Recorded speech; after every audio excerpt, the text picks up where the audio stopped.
My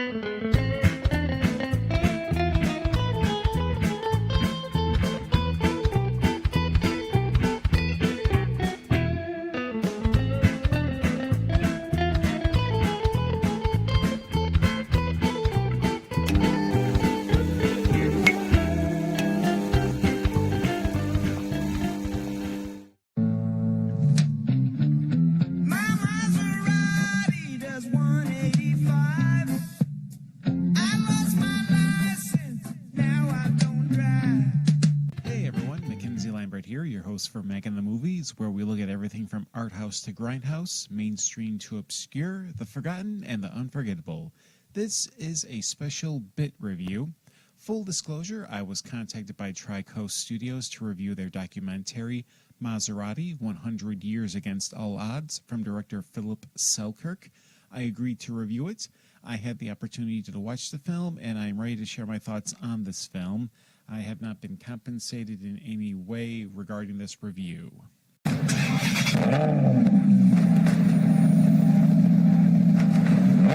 I think in terms of racing cars, Maserati have punched so much above their weight over so many years. It's extraordinary.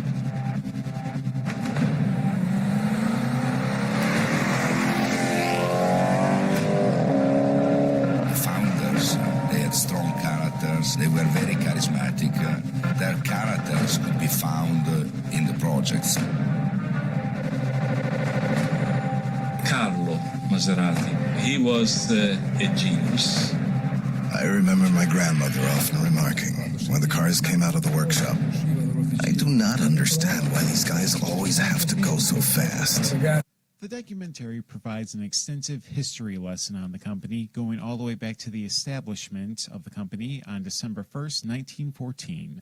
There were the five Maserati brothers, led by Carlo, who made his first functioning engine at the age of 10, but unfortunately passed away at the age of 30. Alfieri took the mantle and continued to lead the brothers, focusing on race cars. Alfieri himself would pass away at the age of 45. You'll learn a lot regarding the imagery associated with the company. The Trident logo was derived from the statue of Neptune from artist Piazza Maggiore. That was to represent strength and vigor, which are two words to perfectly describe Maserati. I'll go into further detail later. Familiar passings were only one of the obstacles the company would face. World War I and World War II resulted in the halting of productions, but not designs and blueprinting.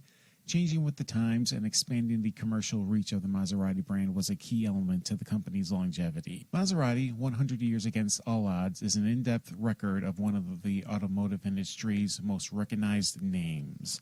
I am by no means a car person, but I do know the names like Lamborghini, Ferrari, Aston Martin.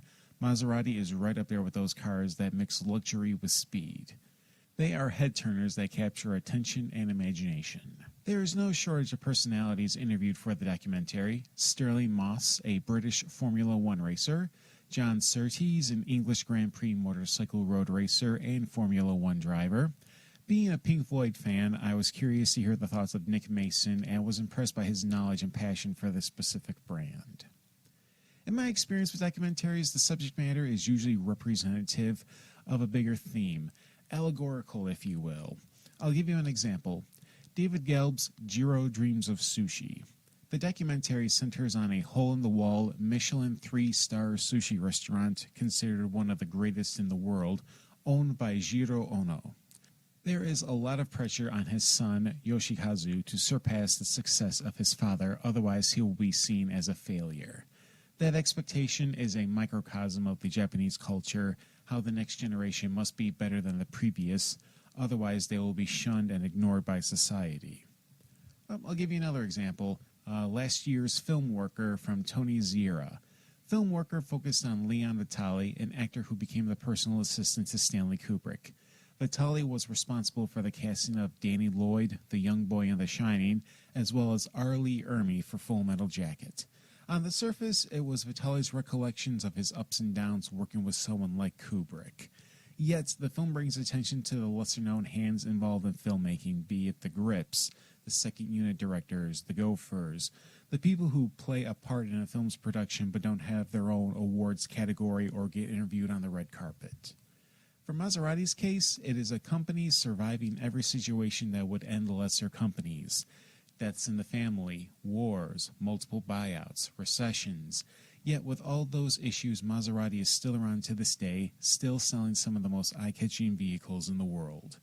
I was blown away by the ingenuity of the Maserati brothers. When I heard of their V16 engine, I was stunned at the thought of such a thing. They took a V8 engine and stacked another V8 engine on top of it. Absurd, but undoubtedly ambitious. If there was one element of the documentary that I could pass on, it's the extensive chronicling of various races and competitions. If you're an enthusiast on competitive racing, then you'll get a lot out of that aspect. For me, I was more interested in the history of the car and the company itself. And the film left me very satisfied and more informed. Maserati 100 Years Against All Odds will be available on streaming services starting on Monday, November 18th. It will be available on Amazon, Fandango, and Vimeo On Demand. Whether you're an avid car lover, history buff, or a documentary fan, you'll get a detailed-to-death presentation on one of the top names in luxury speedsters. If you enjoy this review and want to see this program grow, a one-time donation to my PayPal would be greatly appreciated. You can find me on social media, Facebook, Twitter, and Instagram. Questions and inquiries can be sent to my Gmail. All info will be in the description. Until next time, this is Mackenzie Lambert for Making the Movies. Take care, folks.